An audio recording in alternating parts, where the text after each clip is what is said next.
בוא, אורי. קיץ עכשיו, אין חלזונות. אורי. לפעמים יש.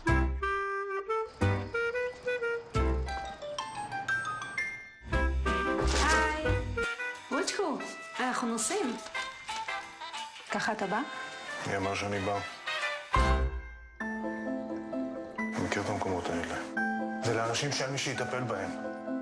מי יטפל בו? 2.5 מדריכים שמתחלפים שם כל שנה? אהרון, אני לא מתכוונת לנהל את השיחה הזאת עוד פעם. טוב לו פה. אורי!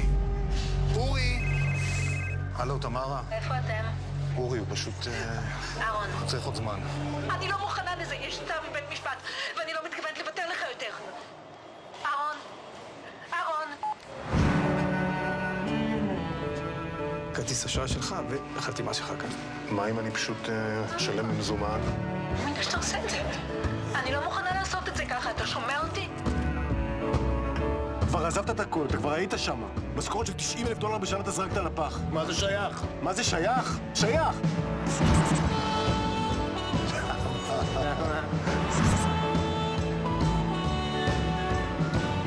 כל פעם שמשהו לא מצליח.